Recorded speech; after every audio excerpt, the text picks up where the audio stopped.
다 30대 이후에 잡았죠? 네. 네, 젊었네요. 그 다음에, 네. 네, 공통점. 네, 공통점. 자, 바로 보도록 하겠습니다. 시간이 없는 관계로. 다윗 왕과 그 사울 왕의 공통점이 뭐냐면요. 아까 언정자매가 말했지만 하나님이 세우신 사람이었습니다. 사무엘상 3장 16절 12절하고 사무엘상 3장 9장 17절. 색깔을 보면 같은 색으로 따라갑니다. 말씀 구절이. 보면은요, 하나님께서 사울도 하나님께서 이 사람을 세우라고 말씀하셨어요. 투표를 통해서 제비뽑기에서도 사울이 나왔죠. 그리고 또 사울이 아버지 나귀를 잃어버린 나귀를 찾아가다가 선견자를 만나서 하나님께서 그에게 기름을 부으라고 하셨습니다. 다윗 왕도 마찬가지로 그에게 기름을 부으라고 하셨습니다. 내가 이를 세우겠다고. 그 다음에 또 하나는요, 부모님께 순종과 충성을 했어요. 사무엘상, 여러분 막 찾으셔도 돼요. 사무엘상 3장, 이거 레퍼런스니까요. 자, 사무엘상 3장 16절, 21절에 보면은 정말 다윗도 다들 사무엘이 너 아들 중에 왕을 찾으러 오겠노라고 했을 때 7 아들이 다 자기가 될 줄 알고 정말로 준비하고 있었는데 다윗은 들판에 나가서 양을 치고 있었어요. 그러니까 정말 부모님 말씀에 또 형에게 전쟁터에 가서 곡식을 잘 어떻게 있나 알아보라고 안부를 전했을 때도 그 전쟁터에도 순종하고 갔고, 그건 알고 있죠. 얼마나 충성되이 감당했는지 시편을 보면 나옵니다. 그리고 사울도 마찬가지예요. 아버지께서 잃어버린 나귀를 찾으라고 하니까 그 나귀를 찾으러 정말 그 먼 길을 가서 찾아다니고 그렇게 충성되이 감당했습니다. 아버지가 걱정할까 봐 엄청 걱정했고요. 그리고 온유하고 겸손한 출발. 네, 출발은 같았습니다. 온유하고 겸손한 출발. 그래서 다윗이 얼마나 겸손한지는 여러분이 아실 겁니다. 성경에 보면 사울 왕이 다윗을 죽이려고 했을 때마다 사울은 천천, 다윗은 만만의 엄청난 실력을 가졌어요. 그냥 던진 창을 들고 되치기만 하면 사울은 즉사할 수 있는 상황이 2번이나 있었지만 그 창을, 벽에 받친 창을 뽑아서 되돌리지 아니하고 2번 다 피하기만 했었고, 또 자기를 찾으러 온 사울도 기름 부은 자라고 생각을 하고 정말로 옷까지만 배웠는데 그것 때문에도 주님 앞에 회개하면서 했던 겸손한 자였습니다. 그러면 사울은 어땠나요? 사울도 정말 겸손했습니다. 사울은 얼마나 겸손했는지, 내가 베냐민 지파 중에 너무나 작은 자라고. 여러분 이제 잠언을 파지 마시고 사무엘상을 꺼내셔갖고 이렇게 쭉쭉쭉 이렇게 보시면 돼요. 말씀을 이렇게 보시면서 사무엘상부터 9장부터 보면 나와 있죠. 정말 내가 이렇게 말합니다. 9장 21절에는 나는 이스라엘의 지파 중에서 가장 작은 베냐민 사람이 아니니까, 또 내 집안인 베냐민 지파의 온 집안 중에서 가장 작은 집안이라고 이렇게 말씀하셨어요. 또 분명히 그를 하나님께서 세우라고 하셨음에도 불구하고 그가 뭐라고 했냐면, 그가 뽑혔음에도 불구하고 없어요. 뽑혀서 그를 데리고 오라고 했는데 사울은 온데간데 없어요. 왜요? 행구 뒤에 숨었다고. 어떤 기구 뒤에 숨어갖고 나오지를 않았어요. 나는 그럴 자격이 없다고. 그렇게 겸손한 사람이었습니다. 출발은 다 겸손하게 그렇게 출발했던 사람이었어요. 그 다음에 준수한 외모. 그러니까 다윗 왕 같은 경우도 사무엘상 16장 12절에 보면은 정말 용모가 빼어났다고 했습니다. 자, 그리고 사울은 모든 백성들보다 목이, 어깨가 하나 더 있어갖고 정말 많은 사람들이 봤을 때 흠모할 만한 그런 외모의 건장한 모습을 가지고 있었어요. 둘 다. 네. 그리고 또 하나는 하나님의 성령이 임했습니다. 여러분, 다윗에게도 기름을 부은 이후로 성령이 다윗에게 임했다고 나와 있고요. 그 다음에 사울 왕에게도 보면은 주의 영이 임했다고 계속 나옵니다. 우리 요거는 부분을 찾아볼까요? 사무엘상 16장 6절 10절 한번 찾아보겠습니다. 사무엘상 16장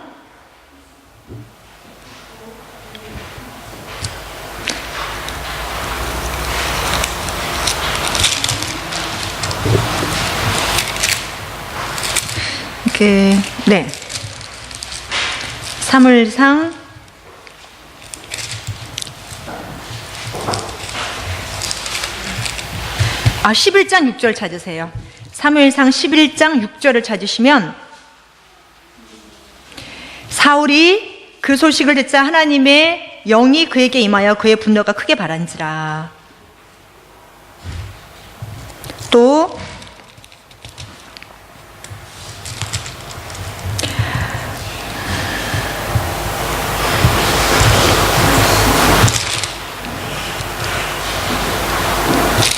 계속 사울에게도 주의 영이 임해서 사무엘이 이렇게 말을 합니다.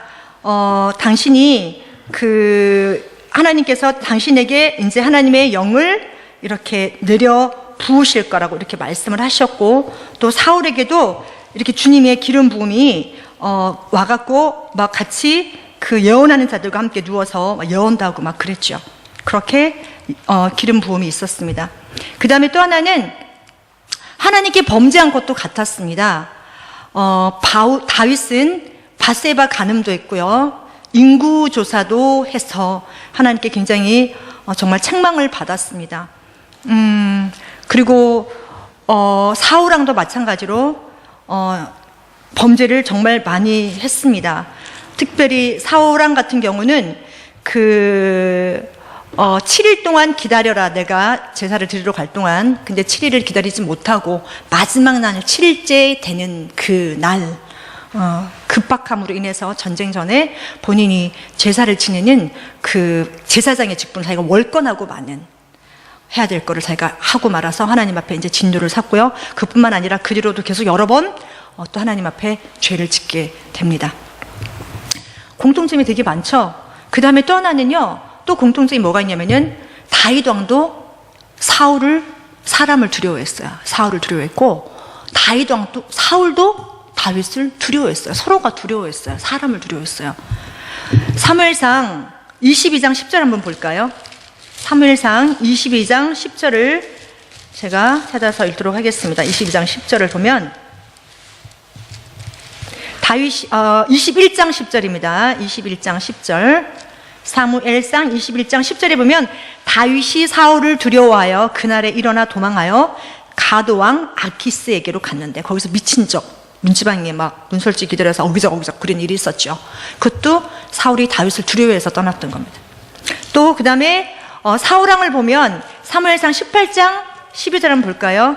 사무엘상 18장 12절 보면, 사울이 다윗을 두려워하였으니 이는 주께서 사울로부터 떠나 다윗과 함께 하시기 때문이라. 또 18장 29절에 보면, 사울이 다윗을 더욱 두려워하였으며 사울이 계속해서 다윗의 원수가 되더라, 이렇게 나와 있습니다. 이렇게 공통점이 되게 많았어요. 그 다음 또 하나는 우리가 생각하기에, 어떻게 생각하면 다윗과 사울은 비슷한 공통점을 가지고 하나님이 세우신 종이라는 것 때문에 이스라엘 왕으로서, 치리자로서 출발을 하기 시작합니다. 근데 출발해서 가다가 두 사람의 길이 완전히 갈라지기 시작해요. 어떻게 갈라질 정도로 성경은 기록하고 있냐면요, 그 역대상에 보니까 이렇게 기록하고 있더라고요. 악한 왕들이 선한 왕들이 종교개혁을 하고 하나님 말씀을 순종해서 제단을 허물고 우상제단을 허물고 하나님을 섬기기로 결정한 그런 왕들이 막 일어납니다. 그럴 때 열왕기하에 보면 뭐라고 나왔냐면, 그가 그의 조상 다윗이 행한 모든 것을 따라 주의 목전에 옳은 것을 행하였나이다, 이렇게 성경은 다윗을 기록하고 있어요. 또 하나 열왕기하 22장 2절에 보면, 요시야 치리할 때 그랬죠. 그가 주의 목전에 옳은 것을 행하며 그의 조상 다윗의 모든 길로 행하여 오른편이나 왼편으로 돌이키지 아니하였더라. 근데 또 성경에는 다윗의 반대길, 하나님께 정면 대적하고 악한 길로 돌이켜서 간 사람을 보고 사울의 길로 갔으며, 이렇게 기록하고 있고요. 또 열왕기상 하에 보면 여로보암이 굉장히 악한 일을 했잖아요. 솔로몬의 아들이. 그러니까 여로보암의 길로 행하였다, 이렇게 나오는 것도 있습니다. 자, 이렇게 하나님께 순종하는 자는 다윗이 대명사가 되고, 하나님께 대적하고 교만한 자의 대명사는 드디어 이제 사울이 되고 말았습니다. 제가 오늘 말씀을 드릴 때 한 가지 여러분에게 먼저 짚고 넘어갈 게 있는데요. 목사님은 설교를 하실 때 보면 이렇게 요즘 설교 많이 하시잖아요. 여러분 연약한 거 다 아십니다. 여러분 눈물 아십니다. 부족한 거 아십니다. 해도 안 되는 거 아십니다. 걱정하지 마세요. 하나님이 하실 겁니다. 여러분이 힘으로 할 수 있는 거 하나도 없습니다. 여러분은 아무것도 할 수 없어요. 하나님 힘 주셔야 하고 나중에 하나님이 하셨다고 고백하게 될 겁니다. 반드시 아브라함도 보세요. 애굽으로 2번이나 내려갔고 정말 믿음 없는 자였지만 결국 믿음의 아버지가 된 것처럼 하나님 그렇게 하실 것입니다 라고 하시고 격려와 위로의 말씀을 막 주시잖아요. 그런데 저를 통해서 주시는 말씀은 여러분 잘하고 있어요. 괜찮아요. 눈물 흘리고 힘들고 있죠? 주님이 하실 거예요. 걱정하지 마세요. 저는 이 격려가 아니고 이렇게 위로하고 안위에서 좀 벗어나서 저는 굉장히 하나님이 저를 통해서는 경고를 많이 하시죠. 그렇게 하면 안 된다. 성경에 이런 말씀이 있다. 여러분이 정말 이렇게 하면 요한계시록에도 보면은 촛대를 옮긴다고 했고 돌을 뺏기지 말라고 했고 생명책의 이름을 지워지지 않도록 조심하라고. 개혁은 흐려지지 않도록 했더라고요. 킴 제임스는 지워지지 않도록이라고 나와 있어요. 막 그렇게. 그래서 경고의 메시지. 내가 붙잡았다 함도 아니요. 내가 그걸 달려간다고 그 바울의 고백을 가지고 제가 그렇게 얘기하고 막 그렇게 합니다. 그게 왜 그런 거냐면은 그러면은 왜 목사님과 저의 메시지가 상충되냐, 충돌하냐, 헷갈린다. 그런 생각 혹시 안 해보셨어요? 막 목사님한테 위로받고 편안하게 있다가 갑자기 중보기도 때 막 놀래갖고 다들 울고불고 회개하고 기도하고 그런 일이 많잖아요. 그거 왜 그럽니까? 사실은 맥이 두 개가 다른 게 아니고 같아요. 성경에는 그 두 개가 다 나와 있어요. 목사님은 그 부분을 지금 강하게 먼저 말씀하는 거예요. 저는 그 뒷부분을 얘기를 하고. 왜 그런 거냐면 목사님께서 이렇게 말씀하시더라고요. 먼저 이렇게 하면 큰일 나, 안 돼 하고 경고부터 주면 아직까지 하나님 앞에 온전히 들어오지 못한 사람들은 두려움 때문에 율법주의자가 되고 안 돼요. 두려워서 묶여서 안 돼요. 하나님 사랑해서가 아니라 하나님 만나서가 아니라. 아셨죠? 그러나 이 메시지가 다 선포된 후에는 반드시 이제 그 경고 메시지, 우리의 반응에 대해서 행하지 않고 반응하지 않을 때 일어나는 일들에 대해서 미온적으로 미지근하고 어떻게 되는지 우리가 그렇게 하면 안 된다는 거에 대해서 메시지를 그 다음 판에 준비되어 있다고 그러시더라고요. 그래서 여러분 오해하지 마시고 제가 앞서서 좀 전한다고 생각하시고 그렇게 좀 들으셨으면 좋겠습니다. 아셨죠? 그 영어권 우리 소망이 믿음이 제 말 이해되나요? 한국어 설명? 다 이해됐죠? 100%는 안 되는가 봐요. 자, 네, 알겠습니다. 자, 그러면은 두 번째로요. 이제 다윗 왕과 사울 왕의 차이점은 무엇인가? 다윗 왕과 사울 왕의 차이점은 무엇인가? 제가 이렇게 좀 보도록 하겠습니다. 변질은 컬업이라고 했는데 사실 컬업이 아니고 네, 변질, 컬업, 네, 체인지도 될 수 있겠고요. 다윗 왕과 사울 왕의 차이점을 보면은요, 여러분 많이 있겠지만 먼저 생각을 좀 해보겠습니다. 다윗 왕과 사울 왕의 차이점. 네. 막 떠오르시죠? 다윗 왕과 사울 왕의 차이점. 이 차이점 때문에 하나님께서 다윗 왕은 그 가정을 끝까지 세우시고 다윗의 왕조가 무려 500년이나 왕성이 계속 견고히 갔습니다. 500년 만에 물론 멸망을 했습니다. 너무나 죄의 길로 갔지만 다윗과의 언약 때문에 주님께서 다윗의 가정을 계속 참고 500년을 참으셨어요. 그렇지만 사울 왕은 정말 그냥 한 번에 몰락하고 말았죠. 자, 생각이 드시죠? 다윗은 여러분 생각하신 그대로예요. 신본주의적인, 정말 하나님만 생각하고 하나님만 사랑하고 하나님의 말씀만을 가지고 살아갔던 사람입니다. 그 시편에 정말 많은 편이 다윗에 의해서 기록이 되어 있는데요. 시편 119편에 보면 다윗 왕이 얼마나 하나님의 말씀을 귀하게 생각하는지 구글절절이 하나님의 말씀은 이렇다고 나옵니다.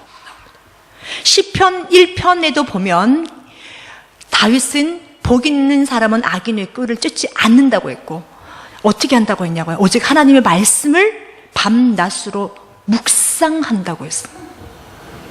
우리가 하나님의 말씀을 정말 내 마음에 두지 않잖아요. 두려는 마음이 없으면 하나님, 여러분 성경 말씀 외우게 됩니까? 중요한 거 외우잖아요. 근데 여러분 성경 말씀 정말 외우세요? 다윗은 성경 말씀을 계속 읊조렸어요. 물론 다윗이 보던 성경은 모세 오경이었죠. 그 말씀을 계속 하나님 말씀을 읊조린 거예요. 계속 읊조리고 그러면서 다윗이 이렇게 하잖아요. 청년이 무엇으로 행실을 깨끗게 하리까? 주의 말씀으로 행실을 깨끗게 할 수 있나이다. 내가 범죄치 아니하려 하나님의 말씀을 내 입에 둔다, 내 마음에 둔다라고 얘기를 했어요.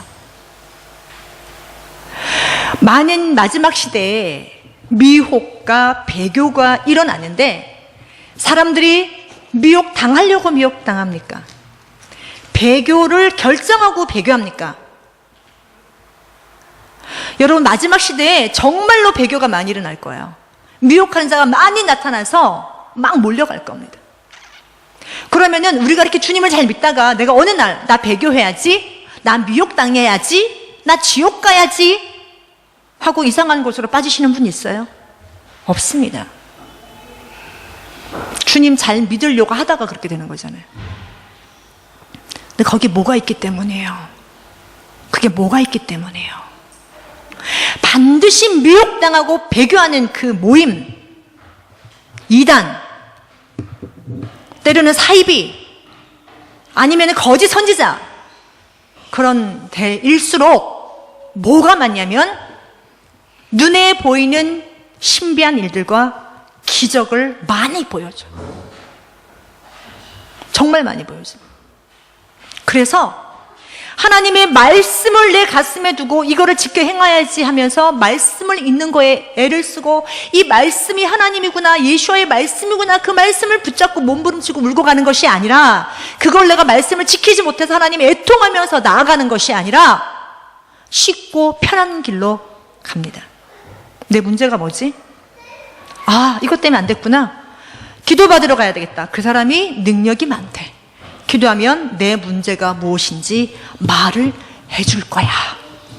그래서 머리를 뒤밀고 기도를 받지요. 많은 기도하고 예언하시는 분들이 하나님께로부터 와서 예언하고 전하지 않습니다. 왜냐하면 사단도 광명한 천사의 모습으로 위장해서 얼씨구나 하고 덥석 주고 먹어버릴 수 있어요. 그래서 주님이 메시아가 골방에 있다, 저기 있다, 번쩍번쩍 할 때 따라다니지 말라는 거예요. 여러분이 지금 예수님이다가 오면 여러분 안 따라갈 거잖아요. 그죠? 지금 예수님 맞다면 따라가겠어요? 근데 신천지 있는 사람들은 이만희가 뭐라 그래요? 보혜사, 성령, 재림, 예수 믿어요, 안 믿어요?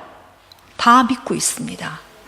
신천지에 있는 모든 사람들은 거의 99.9% 안 믿는 사람이 아니라 교회에서 열심 당원들이었다는 걸 기억하십시오. 왜 그렇게 미혹당했을까요? 왜 그렇게 자기도 모르게 배교의 길로 돌아섰을까요? 바로 뭐가 없기 때문에? 주의 말씀이 없었기 때문이에요. 말씀 하나만 딱 알아도 신천지 안 넘어가지요. 인자가 마태복음 24장에 임할 때 어떻다고 그랬어요? 모든 민족이, 모든 나라와 족속이 그를 찌른 자도 볼 것이요 다 본다 그랬어요. 어떻게? 하늘로부터 구름 타고 천사장이 나팔과 호령과 함께 오는 것을 보고 다들 애통하고 애곡한다 그랬어요. 근데 이만희가 언제 구름 타고 내려왔지? 그쵸? 우리 못 봤잖아요. 그것만 해도 증거인데 믿고 있는 거예요. 그 말씀만 알아도. 가셨던 그분이 내려오시는 건데도 모르고. 그거는요, 여기서 사울도 나중에 이런 실수를, 죄를 저지릅니다. 사울의 시편 혹시 보신 분? 시편에 사울이 쓴 거 있어요? 혹시 있을까봐 걱정들 하시는데 시편에 사울의 시는 없습니다. 그냥 사무엘상에 기름 받고 예언할 때 잠시 찬양시가 짧게 나오는 것밖에 없어요. 시편에 있지 않고요. 그만큼 다윗은 시편 그 150편 중에 너무나 많은 분량 90편 이상을 다윗이 썼는데요. 거기에 줄줄이 보면 얼마나 하나님을 사랑하고 하나님과 친밀하고 하나님으로만 살기 위해서 아버지 입에서 나오는 말씀으로만 살려고 몸부림친 자인 줄 알 수 있죠. 자, 시편에 보면 105편에 보면 이런 메시지가 있어요. 사람들이 많은 기도를 하면 응답을 받으면 내가 하나님과 친밀한 줄 알아요. 내가 하나님 사랑 안에 들어간 줄 알아. 그런데 너희가 요구한 모든 것을 내가 주었을지라도, 다시 말하면 너희가 응답을 다 받았을지라도 하나님께서 그 영혼을 파리하게 쇠약하게 하셨느니라.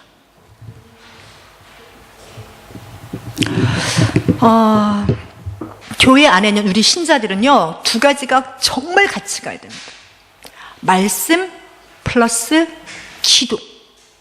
모르는 사람이 없어요. 다 알아요. 두 날개, 한 날개는 못 날아. 뭐 두 바퀴. 말씀만 있으면 뱅글뱅글 돌아 제자리야. 절대로 전진할 수가 없어, 주님께. 다 알아요. 그럼에도 불구하고 내 삶 가운데 내가 성경을 펴서 읽으면서 성령께서 나에게 조명하시는 말씀을 듣고 순종하고 나아가는 그 싸움보다는 얼마나 편해. 유튜브 딱 틀어놓으면은 내가 하면서도 다 들리잖아. 시간 버네. 시간 벌어. 그쵸? 남이 써놓은 묵상 쭉 읽고, 아, 나 오늘 큐티 끝났어. 그렇게 하셔도 도움은 조금 되는데 저는 감히 이것을 이렇게 말을 합니다. 설탕물 마시는 거예요. 설탕물. 하나님은 여러분에게 꿀송이보다 단 꿀물을 주시기를 원하세요.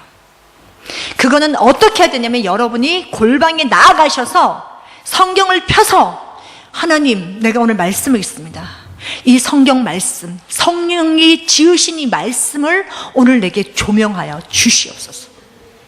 그렇게 해서 내 마음을 강타하는 말씀을 들으실 수 있어야 돼요. 그러려면 내가 무릎을 꿇어야 되고 조용한 시간을 만들어서 골방 가운데 내가 들어가는 헌신이 있어야 합니다. 교만했던 사울과 다윗 왕의 차이점을 얘기하면 사실 교만, 겸손 두 개만 딱 결정 내려도 아무 상관없어요. 왜냐하면 제가 가급적 제 경험을 얘기를 안 하고 싶어요. 근데 제가 20대 후반대인가 30대 초반에 부교육자 사모로 한국에서 사역을 하고 있을 때 주님께서 제게 알려주신 책망이 있으시요. 책망을 하면서 제가 어느 교회를 5년 동안 순복음교회를 섬기고 있는데, 부교육자로 있는데, 그 교회는 너무 기도를 많이 시키는 거예요. 말씀 공부도 많이 하고요. 예배도 수요일마다 예배 드리고 저녁마다 예배 드리니까 말씀 엄청 듣죠. 성경 공부도 있고요. 성경 공부가 수요일날 오후, 토요일날 오후. 목사님이 저희를 십자가 정병으로 만든다고 그랬어요. 십자가 군사로 완전히. 그렇게 해서 완전히 그 모인 얼마가 훈련을 받는 거예요. 훈련을 받는데 새벽 예배가 있으면 저녁 기도회가 없어야 되는데 저녁 기도회가 있어요. 집에 가면 12시예요. 전 11시. 목사님 차량 운영하고 오면 12시죠. 새벽 예배가 또 있어요. 목사님 차량 운행 가셔야 돼요. 끝마치고 또 갔다 오시고.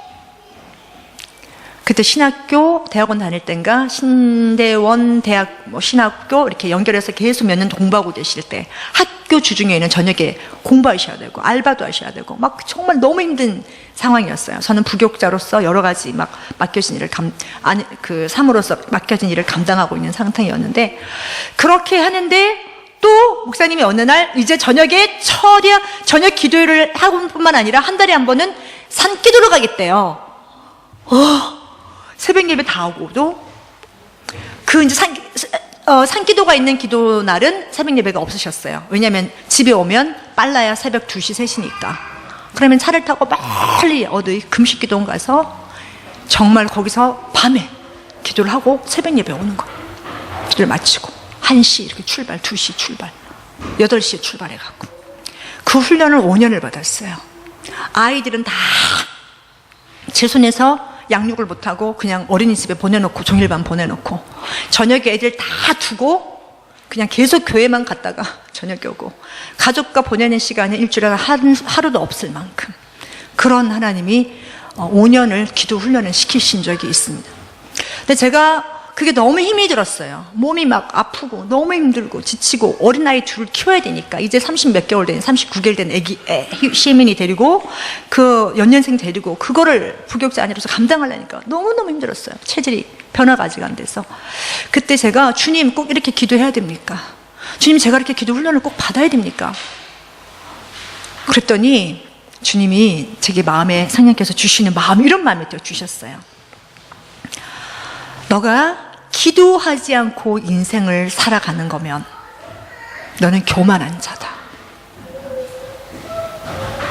그제서야 제가 알게 됐어요. 아, 기도는 하나님께 여쭙는 거잖아요. 하나님의 뜻을 알려고 구하는 거잖아요. 하나님의 뜻을 알았음에도 불구하고, 말씀에 기록된 아버지의 뜻을 알았음에도 순종하지 못해서 괴로워서 하나님이 힘을 달라고 요청하는 거잖아요. 그죠? 주변의 사람들이 어려운 문제가 있고 정말 중보가 필요한 사람들을 내버려, 그냥 내가 말로 도와서는 돕는 게 아니라 정말 그 사람을 골방에서 무릎 꿇고 중보하는 것이 진짜 돕는 거잖아요. 그리고 기도할 때 마음 주신 마음을 따라 행하는 것이 돕는 거지, 내 인간 감정에서 먼저 그냥 위로하고 찾아가고, 이게 아니라 모든 것이, 기도는 하나님의 뜻을 붙잡고 하나님이 뭘 원하시는지, 하나님이 어떤 방법으로 하기를 원하시는지 묻고 행하는 것이 기도의 과정이에요. 그게 기도인데, 제가 그거 없이 내 생각대로 했다면 너는 내 뜻대로 하지 아니하고 너가 다 혼자 할 수 있다고 생각하는 교만한 자다. 깜짝 놀랐어요. 그래서 그때부터 제가 입을 다물고 그냥 기도하기 시작했습니다. 다윗의 시편 내용을 보면, 시편이기도 하지만 구구절절이 그건 뭐예요? 기도입니다. 다윗은 그렇게 하나님 앞에 기도했습니다. 내 마음을 다 토해내고 기도했습니다. 사울은 시편이 없어요. 기도문이 없습니다. 출발은 같았어요. 하나님께서 부름 받았고 기름 부음을 받았고 겸손했고 아버지 집에 충성된 자였으며 외모도 출중했고 똑같이 이스라엘 지파였었고, 그런데 갈수록 다윗과 사울은 벌어지기 시작합니다. 혹자는 이렇게 물을 수 있겠어요. 그거 하나님이 만드신 거 아니에요? 하나님이 다윗을 그렇게 되게 만드시고 사울을 그렇게 되게 만드시고, 하나님께서 다윗의 마음은 감동하셔서 그렇게 가게 하시고, 사울은 그렇게 나쁜 길로 가게 하나님이 마음을 만드신 거 아니에요? 그렇게 물으실 자가 혹 있을 수 있습니다. 여러분 거기 어떻게 생각하십니까? 하나님은 과연, 자, 너는 하나님 믿지 마, 너는 불순종의 길로 가, 나는 너에게 감동 안 줄 거야? 그렇게 해서 지옥 가게 만들게 태어난 사람이 이 땅에 있다 없다예요? 없습니다. 성경 말씀 요한복음 3장 16절에 누구든지 누구를, 예수와 그 독생하신 아들을 믿으면 구원받는다고 했어요. 하나님의 뜻은 그 누구도 멸망치 않고 아무도 멸망치 아니하고 모두 천국에, 하늘나라에 이르기를 원한다고 성경에 로마서에 나와 있고, 분명히 하나님의 마음이 여러 번 나와 있습니다. 그러면은 왜 그렇게 된 거예요? 왜? 하나님은 저희를요 로봇처럼 만들지 않으셨어요. 로봇처럼 만드셔서 리모컨으로 뜩 하면은 따다다다닥 순종하고 아무 감정 없이 하는 존재가 아니라, 우리에게는 영과 홍과 육이 있듯이 우리에게는 지와 정과 의지가 있습니다. 우리가 알았어요. 우리 의지적인 반응이 있어야 되는 거예요. 그 반응을 따라 성령께서 인도하시는 거예요. 보세요. 사울에게도 성령을 주셨습니다. 주의 영이 임하였다고 3번이나 나와요. 그리고 너에게도 당신에게 하나님께서 주의 영을 주실 것이라고 했습니다. 정말 사울은 그렇게 받았어요. 주의 영을. 사울이 사무엘이 뭐라고 하냐면 당신이 주의 영을 받아서 변하게 될 거라서. 정말 사울이 변해버렸어. 사람이 영을 받아갖고 완전히. 성령께서 우리에게 임하시고 우리를 이끄시겠지만 여러분 하나 기억하셔야 돼요. 나는 그러면은 성령께 정말 성령께서 다 알아서 해주실 것이다. 내가 불순종의 길을 가고 내가 나쁜 것을 선택하고 내가 이 길로 내 육신이 원하는 대로 계속 가도 성령께서 계속 이끌어서 제자리에 갖다 놓으실 것이다. 그렇게 가시는 분들이 너무나 많다는 거예요.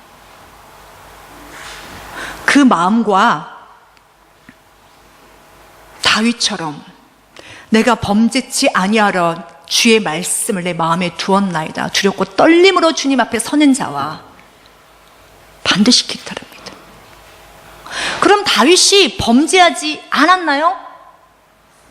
다윗도 범죄를 했습니다. 시원하잖아요. 정말 주의 말씀을 범죄치 아니하려고 주의 말씀을 두고 열심히 달려가는 그 다윗도 범죄를 하게 되더라는 거예요. 우리가 이 땅에 사는 날 동안은 우리가 발을 떼고 완전히 죄를 짓지 않으려고 애를 쓰지만 때로는 하나님 앞에 범죄할 수 있습니다. 제가 오늘 여기 서 있는 이유는 제가 완전해서 서 있는 게 절대로 아닙니다. 저는 만약에 설교할 자격을 따져서 설교하라고 한다면 저는 여기 있는 사람들 중에 바닥일 거예요. 그런데 하나님 저를 세우셔서 설교하라고 하십니다. 이번에 설교를 준비하는 거는 어느 때보다 제가 힘들었습니다. 정말 힘들었습니다. 어제 새벽 1시까지 말씀을 붙들고 주님께 받아서 적고 타자 치고 막 그러고 있으면서 괴로웠어요, 마음이. 목사님 이제 진짜 출타하시면서 나 설교 세우라고 하지 말아달라고 내가 부탁해야 되겠다. 성도들이 돌아가면서 그냥 한 사람 세워달라고 내가 강구해야 되겠다. 한 주는 우리 김태희 성도님, 한 주는 유봉수 성도님, 한 주는 우리 전혜승 성도님, 윤효숙 권사님 이렇게 돌아가면서 다 이렇게 형제회는 그렇게 하더라고요. 그렇게 해야 되겠다. 다 말씀을 주실 건데 왜 나를 세우시나. 막 그런 마음으로 제가 막 준비를 했습니다. 그때 제가 주님 말씀 주세요. 말씀 주세요. 제가 하나님 입에 말을 물려주세요. 나는 성경을 다 펴면 다 전할 수 있는 말씀인 것 같지만 주님께서 이걸 전하라고 하기 전에는 주님 저는 못 전합니다. 주님 생각을 전하게 해주세요 라고 계속 구했어요.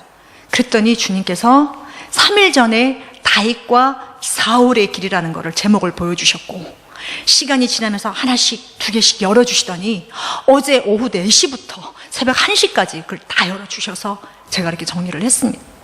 물론 다 적지는 못하죠. 그냥 틀만 적고 나머지는 제 입에서 지금 나오는데 주님께서 정말 우리에게 주시고자 하는 것이 무엇이냐.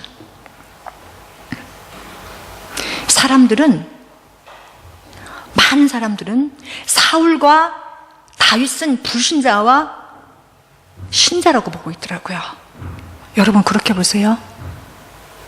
아니에요. 사울도 신자였어요. 다윗왕도 신자였어요. 계시록에 보면 성전 밖들은 측량하라 하지 마라.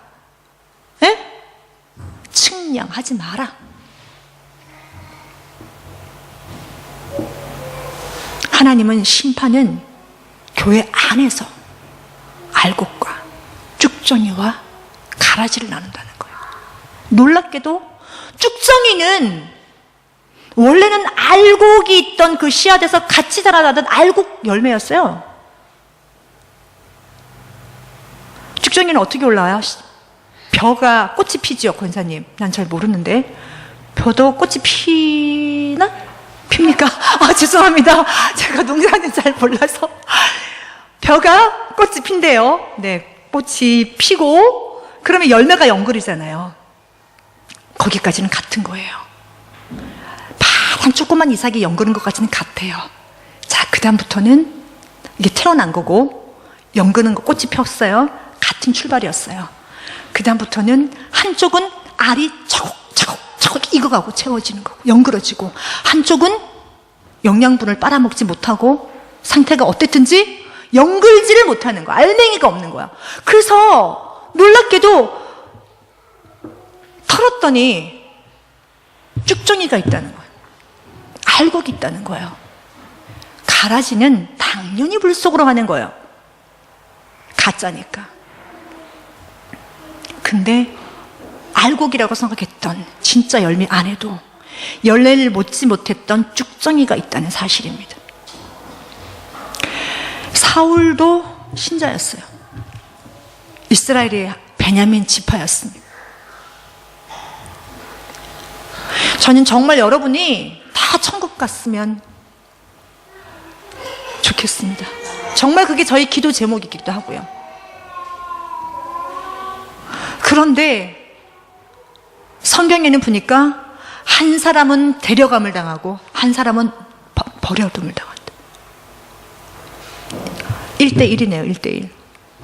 10처녀 비유에도 5처녀는 신랑을 맞으러 그 잔치에 들어갈 수 있었고 5은 쫓겨났어요. 그래서 2대1이니까 얼마나 좋을까. 정말 다행이다. 그래도 2대1이네 생각을 했었어요. 그런데 다시 마태복음 또 읽어보니까 정말 영생을 얻기 위해 천국에 들어가기에 많은 사람들이 힘쓰나 좁은 문으로 들어가기를 힘을 쓰나 거기 들어가는 자가 심히 적자라고 나왔더라고요. 되게 저는 이를 어쩌면 좋아요. 제가 어제 문자를 하나 받았습니다. 그분은 뭐 마지막 때에 막 이렇게 말하고 이런 분이 아니에요. 막 그런 분이 아닌데 막 문자가 왔어요. 근데 약간 걱정이 되는 문자가 왔어요. 사모님 너무 사랑하고 축복합니다. 감사합니다. 막 이러면서 문자가 막 왔는데 뭐라고 했냐면 캘리포니아에 뭐 일어났나요? 뭐 산불?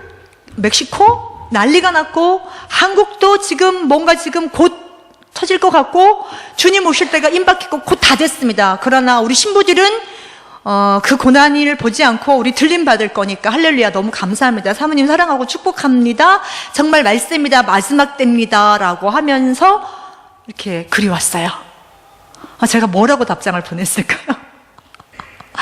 캘리포니아의 그거와 한국의 전쟁이 물려서 주님이 곧 오셔서 우리는 들림 받을 건데 그래서 두려움이 없다, 평안하다, 감사하다. 하나님 사모님 사랑하고 축복합니다. 우리 천국에서 만나요. 천국에서 만나요. 가시는 분처럼 연락이 왔어요. 원래 그거 하시던 분이 아니에요. 근데 한국에서 온 문자예요. 제가 깜깜이 생각을 하다가 답장을 보냈어요. 네. 근데요, 마태복음 24장에 보니까 그것은 마지막 때 일어날 고통의 just start, 시작일 뿐이지 세상 끝은 아니라고 나왔습니다. 세상의 끝날에는 어떻게 된다고요? 모든 민족에게, 나라가 아니고 민족입니다. 중국에도 330 몇 개의 민족이 있어요. 민족은 언어로 구분합니다. 언어로.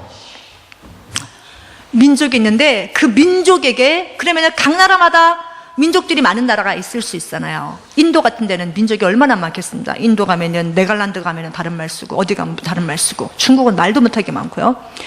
그런 그 민족들마다 다 복음이 전해져야 되는데 그제서야 끝이 오고, 또 하나 멸망한 것이 어디에? 거룩한 것에 선 것을 보거든. 그땐 정말 끝이에요. 그러고 나서 하늘로부터 인자가 오신다 그랬어요. 그렇습니다. 그런데 그 전에 우리 믿는 자들이 모든 민족에게 미움을 받고 죽는데 넘겨진다고 하더라고요. 그냥 확 올라가면 얼마나 좋겠어요. 그것도 각오를 해야 된다는 거죠. 주님이 말씀하신 거니까. 그렇습니다. 그래도 우리 권사님께서 이런 신부의 믿음을 가지고 준비하고 계시니 참 제가 감사합니다. 그렇게 얘기를 하면서 그러나 그때와 신은 알지 못하고 지금은 이미 마지막 시대에 들어왔기 때문에 매일 주님 오실 것을 믿고 우리는 깨어 있어야 합니다. 이렇게 하고 수요일날 제 메시지를 전해드리려고 했더니 들어가지가 않아요. 아무리 보내려고 해도. 그래서 전예선 선조님한테 제가 좀 부탁을 해야 될 것 같아요. 그분에 좀 전해달라고 제가 연결을 시켜서.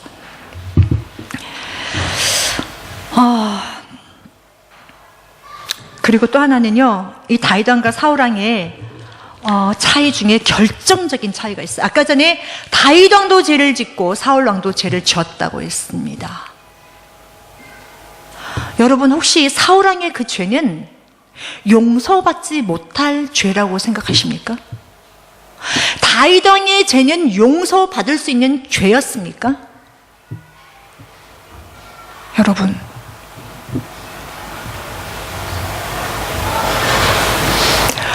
사울 왕에게 주신 그 하나님의 심판은 이렇게 나와 있어요. 왕위를 버리기 위한, 왕이 되지 못하게 하셔서 다른 자를 세우실 거라고. 근데 그 뒤로도 계속 잘못을 하니까 하나님이 왕을 버려, 이렇게 나왔어요. 그런데 다윗은 심판이 나단 선지자가 와서 심판하는데 더 무서워요. 그 아이도 죽을 거지만 죄 때문에. 그 다음부터 어떤 일이 벌어져요? 당신의 집안에는 칼이 끊어지지 않아. 피가 끊어지지 않아. 암놈도 죽게 되고 압살롬이 아버지를 대적하고 정말 칼부림이 끊어지지 않습니다. 더 무서운 얘기잖아요.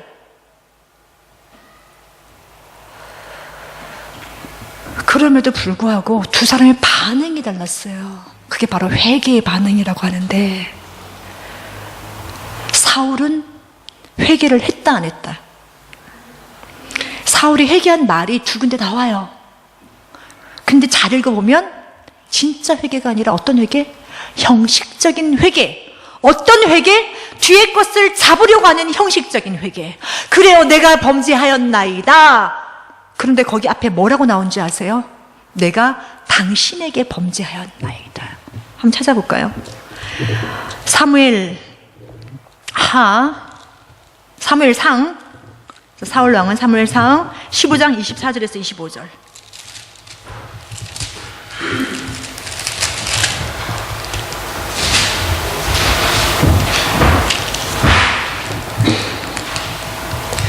그 다음에 30절. 자, 제가 이게 이제 절수가 제가 1시까지 타자를 치다 보니까 정신이 없었나 봐요. 어떤 거는. 자, 제가 먼저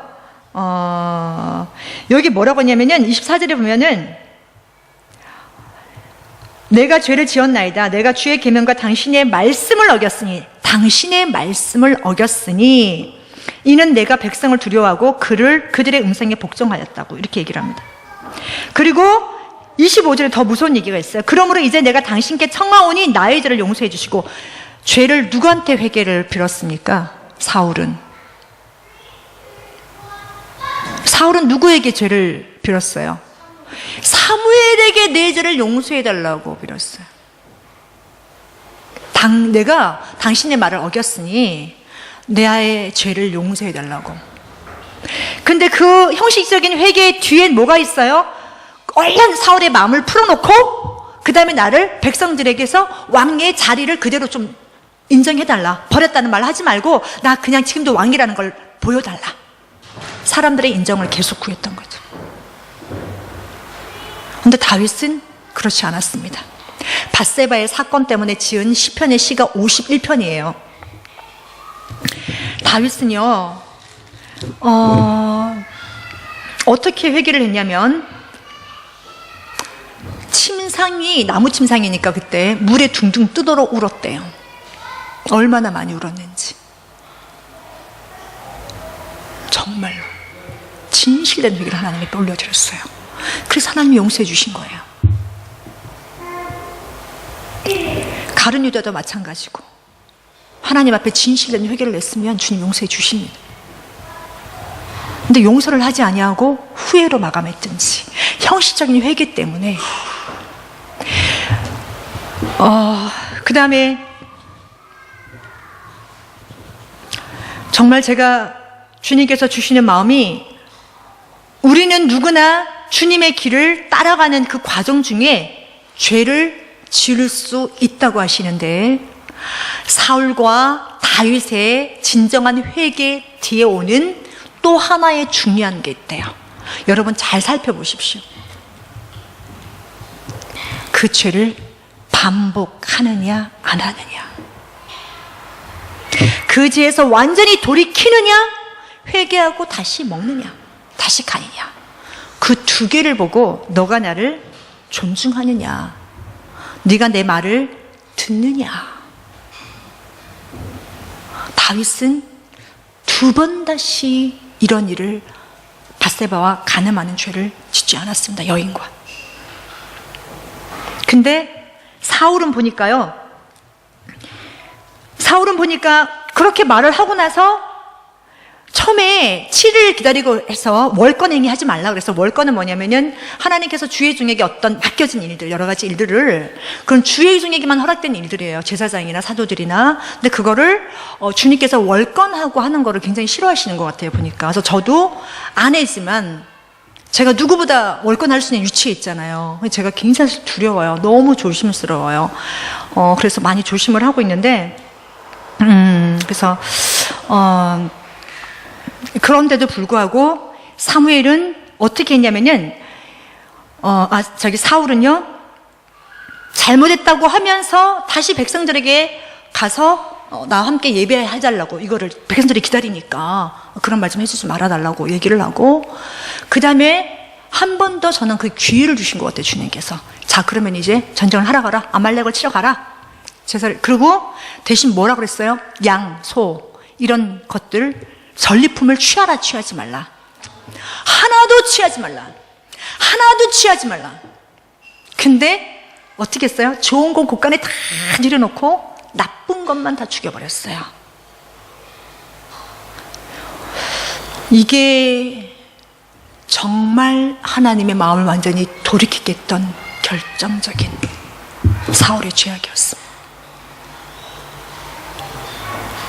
제가 그리고 또 하나 사울 마음속에 있었던 것이 있어요. 혹시 여러분 발견하실지 모르겠는데, 사울의 마음속에 하나님께서 보신 은밀한 곳에 있던 다른 것을 보셨어요. 그게 바로 뭐냐면 탐심. 탐심은 곧 뭐라고 그랬어요, 성경에? 우상 숭배니라.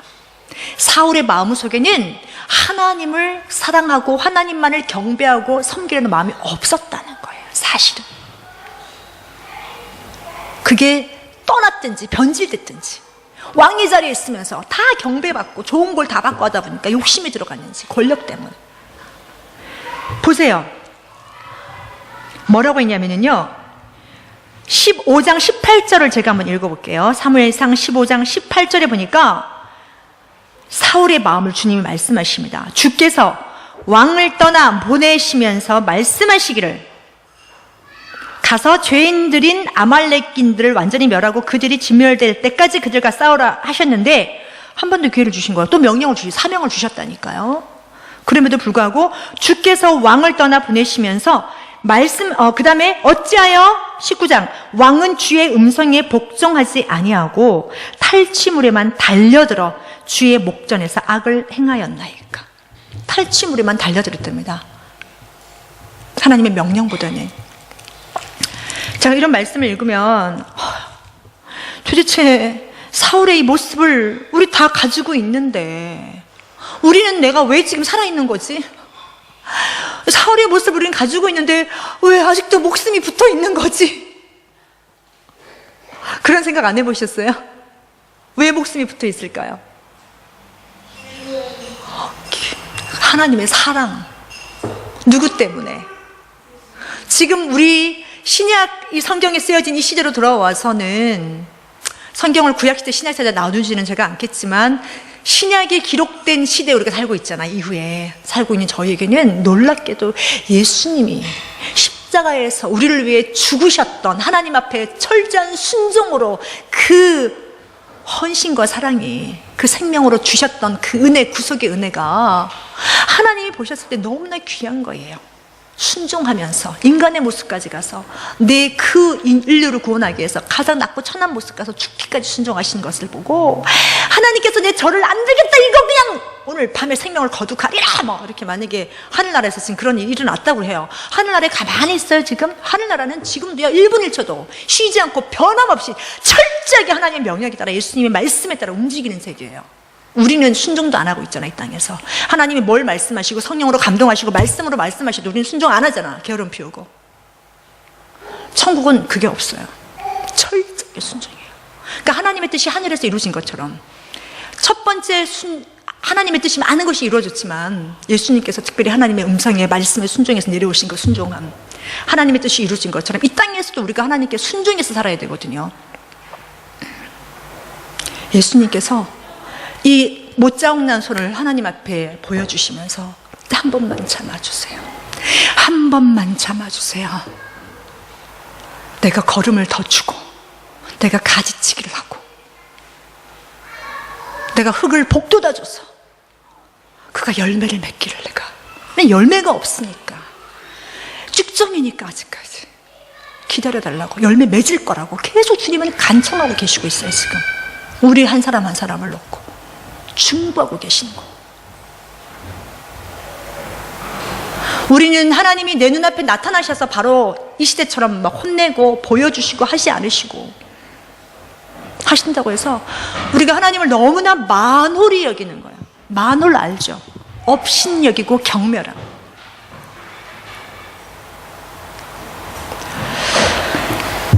이제 거의 말씀을 마무리할 텐데요. 바울은 하나님의 말씀을 마음에 두었을 뿐만 아니라 정말 하나님을 사랑하는 자였습니다. 하나님을 우선순위에 항상 올려놓고 하나님만을 경배하고 신본주의를 살았던 사람이에요. 반면에 사울왕은 그렇지 않았죠. 그 다음에 다윗에게 정말 보석처럼 빛나는 것이 하나 있다면 겸손이었습니다. 겸손. 압살롬이 아버지의 왕자를 뺐을 때, 야, 이 내 왕자를 뺏으려고 해 하지 아니하고 후다닥 그냥 왕가를 다 벗어두고 도망가 버립니다. 아, 여기까지만 내 왕의 자리였구나. 여기 있겠구나. 돌아가는 길에 막 사람들이 욕을 하죠. 쫓겨다닐 때, 사울에게 쫓김을 당할 때, 그때도 그럽니다. 내버려둬라. 그가 나를 저주하는 거, 욕하는 것도 하나님이 허락해서 한 것이다. 그래서 그 사람을 자기가 판단하지 않았어.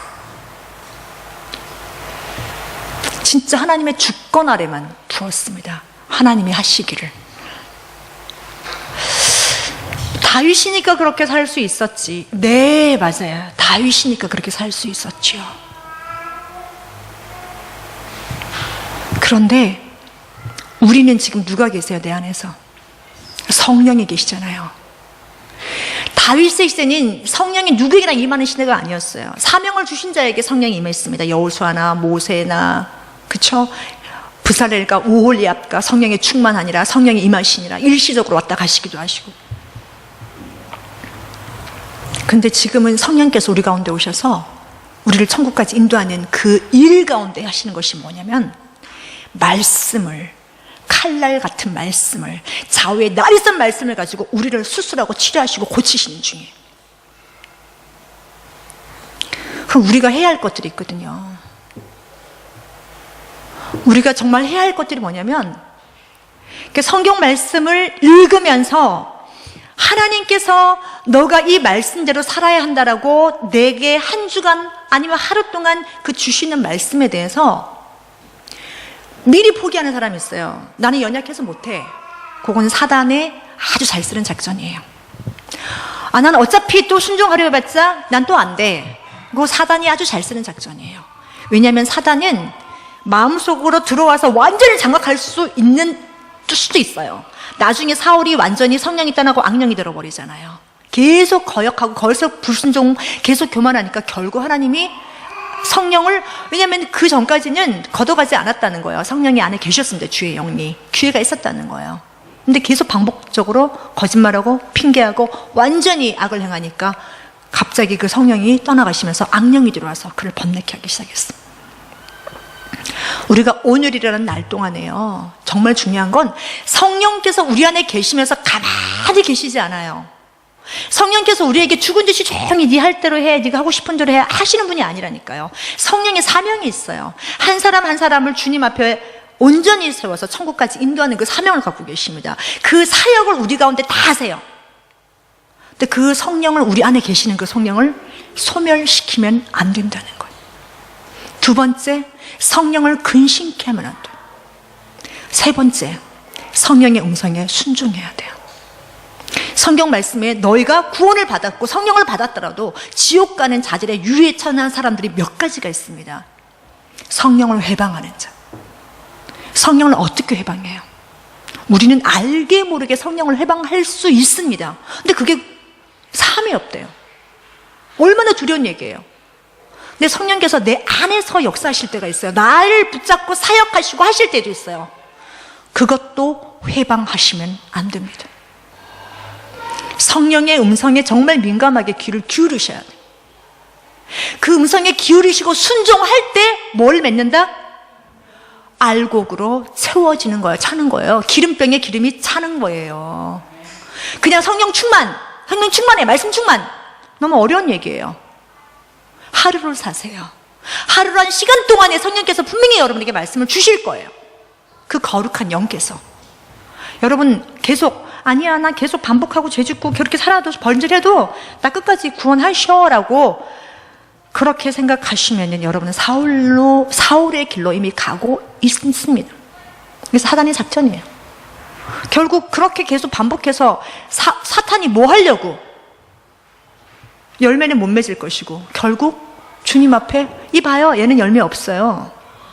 계속 성령의 음성에 불순종했습니다. 진리의 길에서 완전히 떠났습니다. 이제 내 편이 되었습니다. 나도 모르게 배교의 미혹의 자리에 가 있는 거죠. 속아서. 그것도 미혹입니다. 내가 이단 자리에 가서 이것만 미혹당하고 있는 게 아니에요. 내가 말씀을 자의로 해석해서 내가 하나님을 오해하고 성령님을 오해해서 성령께서 내게 주시는 그 사역에 대해서 내가 불순종하면서 계속 나아가면서 나는 든든해. 나는 그래도 주님이 날 사랑하실 거야. 내 연약하면 아실 거야. 미혹당하고 있는 거예요. 꼭 기억하십시오, 여러분. 사울 왕도 다윗 왕도 다 하나님께 기름 부었고 하나님께 쓰임 받던 사람들이었습니다. 하나님이 사울을 변질시켜서 끌고 가신 게 아니에요. 사울에게 계속 사역하셨어요. 성령의 기름을 부어주시고 말씀을 주시고 촉구하시고. 사울이 탐심에 탐욕에 눈이 멀어. 사람 인정에 눈이 멀어. 하나님보다 사람에게 인정받는 걸 더 기뻐하고 하나님을 그 마음에 두려워하는 마음이 없었기 때문에 결국 이쪽 길로 미끄러지고 말았습니다. 여러분 얼마나 하나님 말씀 두려워하십니까? 여러분 안에 성령께서 주시는 작은 음성을 두려워하고 떨림으로 순종하고 계십니까? 요한일서의 5장에 보니까 어떤 죄는 중보하고 어떤 죄는 기도해 주지 말래요. 우리가 죄를 짓지만 구원에 이를 수 있는 죄도 있고 구원에 사함을 받는 죄가 있고 사함을 받지 못하는 죄가 있다고 분명히 나왔어요. 여러분 그거 아세요? 아시죠? 어떤 게 사함 받는 거야? 어떤 게 사함 못 받는 거야? 여러분 판단 못 하시잖아요. 그죠? 그럼 어떻게 해야 돼요? 오늘이란 날 동안에 오직 하나님 말씀이 붙잡고 범죄치 아니하고 살아갔던 다윗처럼 살아가야 되는 거예요. 정말 성령님께 순종하기를. 그거 안 되셔요? 그래서 마태복음 말씀에 보면 이렇게 적혀 있는 거예요. 애통하라. 애통하라. 안 되지? 애통하라. 애통은 눈물의 기도를 얘기하는 거예요. 하나님 살려주세요. 하나님 저 좀 살려주세요. 하나님 저 좀 구원해주세요. 하나님 지금 내 모습이 어떤 자의 모습입니까? 내가 하나님의 말씀이 선포될 때 시온이를 통해서 하나님 메시지가 하나 던져졌을 때도 그 말씀에 내게 주신 메시지면 무릎 꿇고 회개하고 울고 아멘 받을 수 있느냐? 그게 겸손한 자의 자세입니다. 겸손은 낮은 걸 얘기하는 거예요. 하나님 말씀이 선포되면 아멘 하고 순종하는 그것이 겸손한 자의 마음. 제발 여러분 겸손한 마음을 더욱더 가지시기를 예수와 이름으로 축복합니다. 이 말씀은 정말 가리키는 자들에게 정말 많이 더 적용돼야 될 것 같아요. 한 가지 예를 들자면